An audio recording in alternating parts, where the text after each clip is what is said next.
Hello and welcome to today's episode of Money Talk with Skylar Fleming. We have a great episode in store for you today. Dave, the scholarship coach, joins me today to talk all about finding scholarships. We're going to talk about how you get started, the different tools and ways to stay organized, writing your personal narrative, and the FAFSA. A great Money Talk is coming up here shortly, but be sure to check out Dave's website and contact him if you have any questions about scholarships. The money talking points for today's episode are: how can some organization help your finances? And 2, who can you tell about this episode to help them find scholarships to pay for college? Dave is going to give us an introduction when we get into the interview, but just know that his story is one of someone who saw a need and filled it. He's been able to help many people figure out how they're going to pay for college after they're surprised by the cost and the aid needed. But let's have a great money talk and get right into today's episode.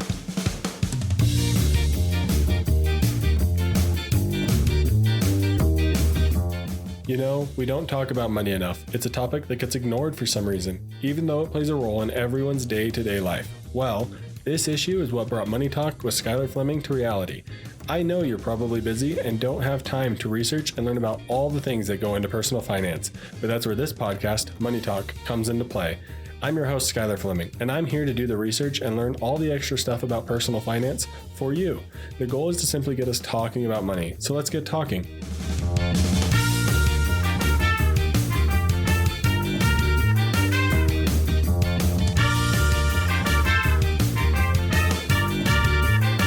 Welcome, Dave, the scholarship coach. Dave, you're here to tell us all about scholarships and to teach us a little bit more about scholarships to help people hopefully go to college on a scholarship. Do you want to give us a quick introduction of who you are and what you do? Sure. Thanks for having me on. First of all, I appreciate it.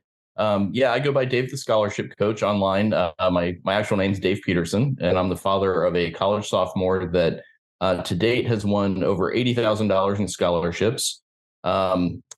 As when he graduated high school, he was already at the $50,000 mark, and obviously that was a combination of multiple scholarships. We started having a lot of friends and family ask us, how did this happen? How'd you do this? And that was the impetus for me to write a little ebook called Debt Free College.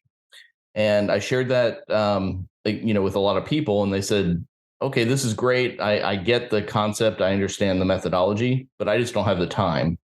So can you work with my student like you did with your son?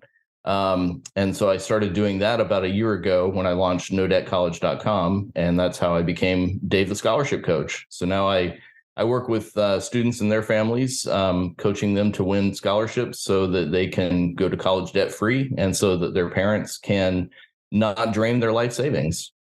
That's awesome. So it sounds like you saw a need and you filled it, and then people kept coming to you and you just expanded on that and continued to go and go.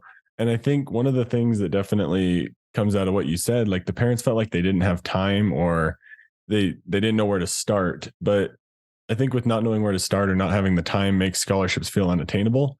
You don't really know how to get going with it. So how can someone start thinking, like even start getting in the mindset of possibly getting a scholarship and to have some motivation to go out for one? Yeah, so let me address that from maybe two different angles. One from the parent or guardian side. I see far too many people waiting too late in the process. Now, and by what I mean by that is they really don't start thinking about scholarships until their senior year. And in fact, it's usually the second half of senior year. A lot of people think they're going to get a lot of financial aid from the colleges themselves. And when they get their acceptance letters and their financial aid packages, they're often very surprised at what the difference in cost is going to be compared to what the school's offering. So I get a lot of calls and emails this time of year, people desperate for funds. And it's not that I can't help people at that point, but they've missed out on a ton of opportunity. So I would say from the parent side, start thinking about this as early as you can. Believe it or not, there's scholarships out there for as young as third grade. Now, that might be a little young for some people to start, but definitely by the time you're in high school, it should absolutely be on your radar. And I would say you want to make sure that your student has applied for some scholarships starting their junior year. On the student side, their motivation, or I guess maybe their concern is, I don't feel like I can win these scholarships. Perhaps they're measuring themselves against the top student in their class, and they feel like they just don't measure up. And one of the things I would say to them is that there are scholarships for just about anybody. That includes just about any level of academic achievement, just about any interest, any background. I can find a scholarship that matches to just about any student.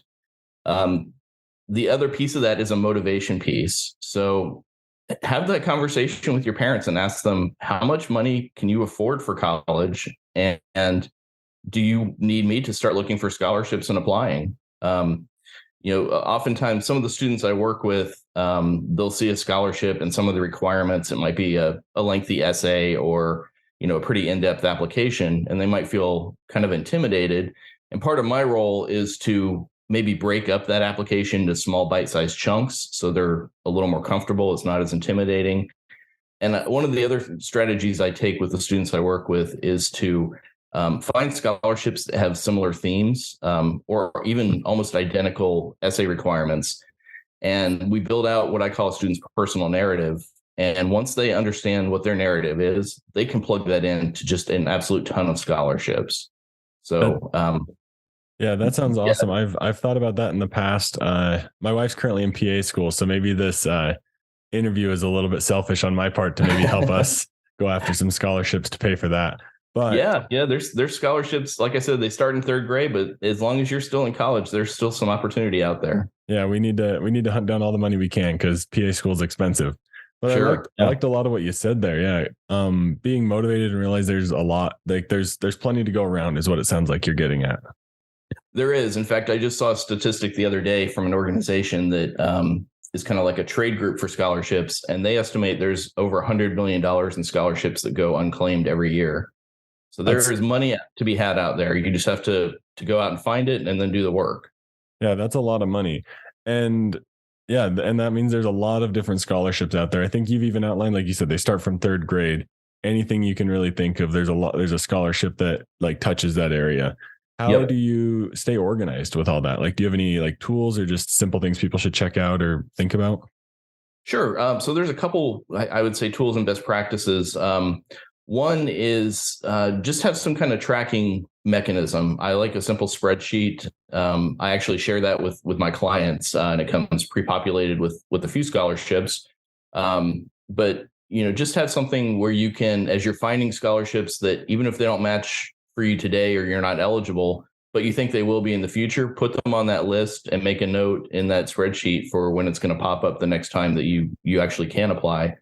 And then use that same list to track the ones you have applied for and know the date that they expect to make the announcement. I'll make a note that almost all these scholarships are late in their announcements, which is unfortunate because they don't let you be late for your application. Right. And it's pretty stressful for students that are waiting to hear. But put that approximate date down and then just keep checking regularly. You don't want to miss the announcement. Related to that would be have an email account that's dedicated to either only scholarships or at least college related matters. I suggest having that account be one that's shared by both the student and the parent. That way everybody can keep track of what's going on. The parents can, give a little motivation for the student to keep them on track. And that way it's just everything's in one spot. You don't have to go hunting for everything. And keeps things much simpler and much easier to stay on top of. Yeah, I think for that email, like going for these scholarships or like college is probably most of these young adults and students' first like big decision and thing they're trying to do on their own. So like having that be shared, I'd never thought of something like that. That's a great idea and strategy to help everyone stay organized there. Yeah, yep, absolutely. And there's a big role, especially for high school students, for the parents to play in this. Obviously, they can't be the ones filling out the applications or writing the essays, but they can absolutely provide guidance. And, especially if you're going to be the one footing the bill as the parent, I think there's a pretty good financial motivation for you to work through this as well. Yeah. Yeah. As the parent, if you're the financial safety net a little bit who is willing or able to help pay for some of it, then helping them stay on top of it is definitely something that's going to save you some money for sure. Absolutely. So you mentioned on at the beginning that you write this personal narrative, which gets me into this next question I have is like, is it a good idea to write like a template essay or to have your copy and paste template where you just fill in the blanks, or how do you go about that? Yeah, I haven't thought about it as a template, but it's pretty close to that. So what I like to do is, you know, there are scholarships for everything, like I said, and so you'll often find kind of one-off topics for scholarship applications. However, there are several topics that are pretty common. So one is going to be basic, more or less, tell us about yourself. Related to that might be tell us why you deserve to win this scholarship. A third would be tell us about your future plans. So once you have kind of those 3, 4, 5 basic essays written, you can plug those into multiple scholarships. So yes, I think it's a good idea, as you put it, to have that template, and then just customize your actual application for each scholarship based on that particular scholarship's focus. Awesome. Yeah. So yeah, make sure it's customized. I think you obviously don't want a template that all you do is change the college name, because then it's going to sound like unrelatable for those things. So I think going through and customizing, it's a great idea there. Yeah, yeah. But that can be even something as simple as just moving, changing the paragraph order or changing a few sentences within the paragraphs. You don't have to reinvent the wheel. A big part of what I do with students is actually help them build their first wheel. And then I just kind of give them a little guidance after that on plugging that wheel in where it needs to be, put in. Yeah. I think you could even like, what do you think about the possibility of maybe having some like plug and play paragraphs that maybe like say it's wants you to touch on more of your future. So you have paragraphs that you can work in there. What do you think about that? Like almost Absolutely. having like little Yep. pieces of it. Yep, absolutely. I would never recommend throwing those in without a little bit of thought, but I think having those built and maybe just minor tweaks here and there is a great way to do it. You can get a lot more applications done in a shorter amount of time. Yeah. I think it all just goes into being prepared and organized. And yeah, I think the two things that I've gotten so far is like have that personal narrative, like you described it, built out, and then have some sort of a spreadsheet to keep track of dates. Sounds like a good place to get started. Yep, absolutely. So, how can people manage their scholarship funds properly? So, let's say someone signs up with your program, they're working with you, and they do get a lot of scholarships. How do you actually use that properly? And how can you avoid spending the extra money or maybe not using it towards school? Yeah. So some of that's going to happen a little more on the front end as you've applied for a lot of scholarships and you have a reasonable expectation of winning those. Understand how those awards are going to be given. So a lot of scholarships are just going to pay the college directly, and many scholarships can be used for tuition only. However, it's a good idea to focus after you've kind of exhausted, I would say, your top tier list for those types of scholarships.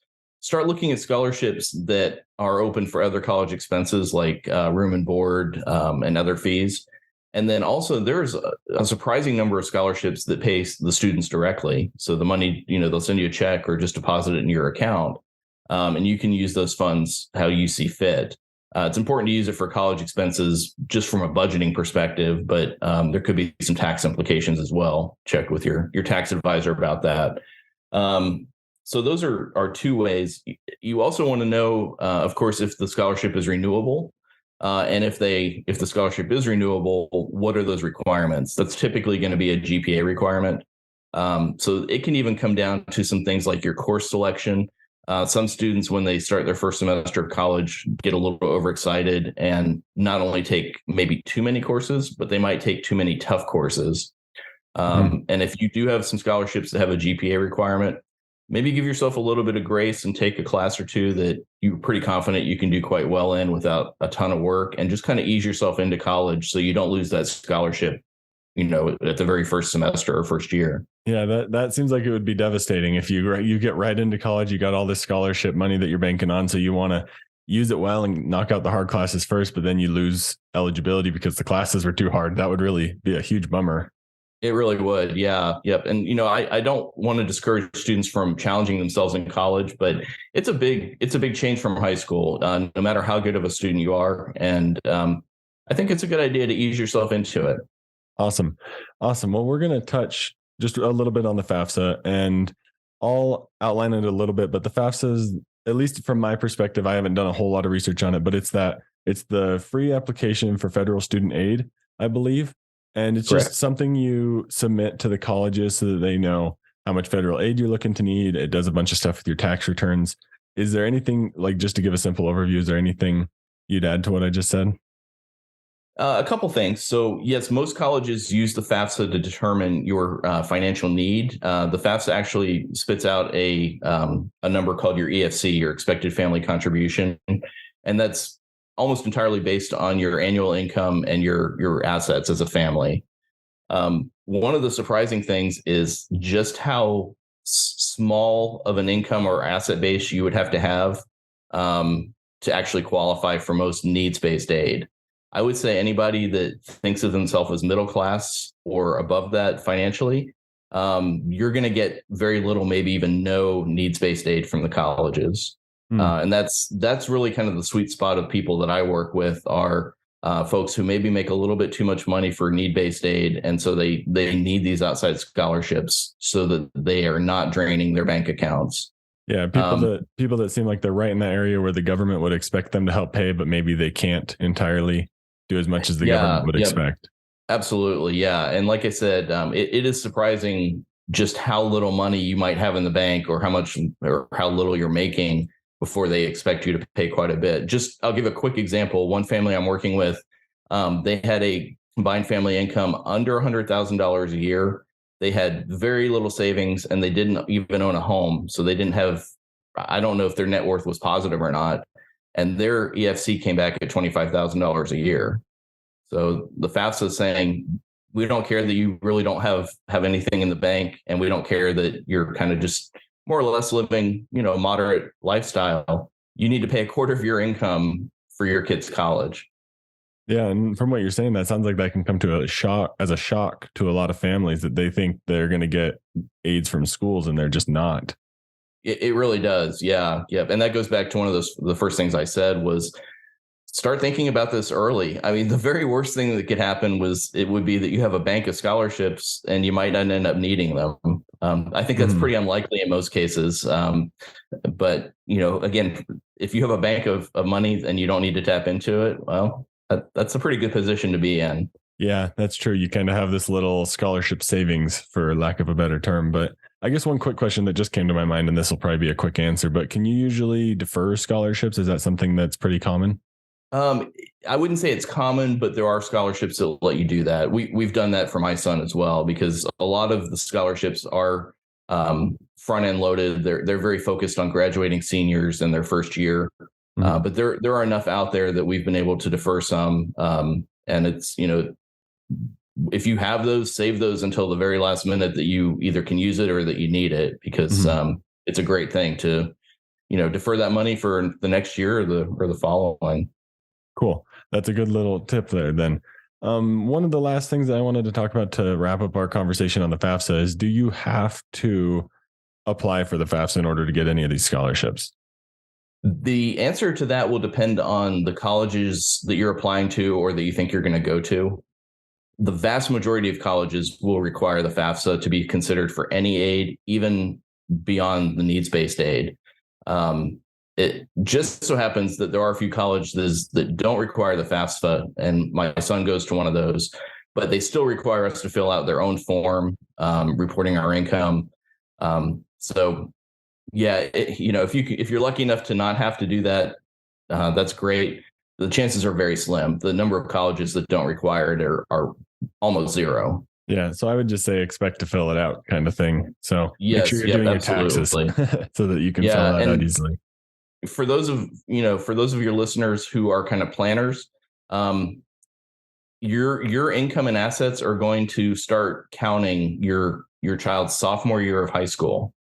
So this isn't something that you want to financially start thinking about when they're a senior, just like you don't want to think about scholarships. They look back 2 years, and you apply during the fall of your senior year as your first application for the FAFSA. So it goes back 2 years. So you're looking at the fall of your high school student's sophomore year. Yeah, it does. It does go back a few years. I always remember being slightly confused about that when I had to fill that stuff out. But It does get confusing because you're applying for 1 year, but they're looking for data from a year and two, 1 two and or 2 so. years back. Yeah, it's definitely, it can be intimidating the first time you do the FAFSA. So once you get to once your student gets to the senior year of college, it's a breeze, hopefully. So, but Right. it can be a little bit of a barrier, but definitely I would say fill it out from what I'm hearing in our conversation. Yeah, absolutely. And like I said, unless you know for sure that you're going to a college that doesn't require it, fill it out. Despite what we've said, it's not super complicated. If you can do your own taxes through TurboTax or something like that, you can fill out the FAFSA without any help. Yeah, that's true. It's not incredibly complicated. It just takes some time. So, Yep. awesome. I think we've had a wonderful conversation about scholarships and getting them. Is there any last things that's come to your mind that you wanted to discuss or add? Well, I would really just reiterate the thinking about scholarships early. Again, by your student's junior year, they should really have started applying for scholarships. And I guess on a personal note, if you'd like to find out more about my services and what I do, I'd encourage you to go to my website, which is nodebtcollege.com. I share a lot of free information through various sources. I have my own podcast, a Substack.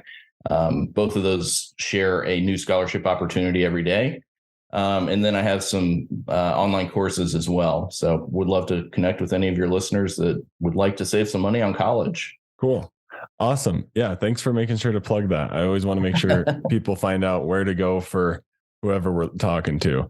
So I'll make sure all of that, of course, is in the show notes. So I'll find those links for everybody. Or if you have someplace specific you want me to send them, it'll be in the show notes. So if you found today's conversation helpful, I know I did. I'm definitely going to go out and use some of these ideas in trying to find some scholarships for my wife, hopefully, and then we can save some money on PA school. But Dave, thanks for joining us. It was a really helpful conversation. Thanks for having me on. And thanks for all that you do with your podcast as well.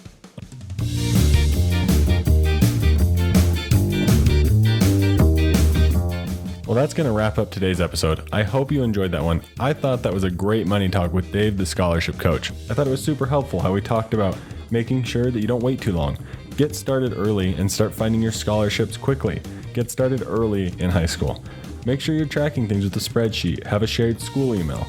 Make sure that you know the main 3 topics you're going to write about. One of the things that he mentioned was write about you, write why they should choose you, and then write about your future. Have that personal narrative prepared so that it's real easy to get going with those essays.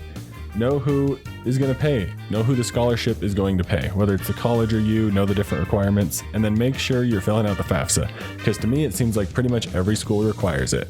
So it's something to keep in mind. But I think the main takeaway for me is to get started early. Make sure you're getting things going and thinking about this early so that you can get the money that you need to pay for college. But again, if you want to contact Dave or get in touch with him or just read his website, all that stuff is in the show notes. But if you need to share this with somebody, make sure to have a money talk about it. Talk about getting scholarships and paying for college without going into debt. And I appreciate everyone listening to today's episode. Be sure to share with a friend, go find us on social media, and give us a follow there.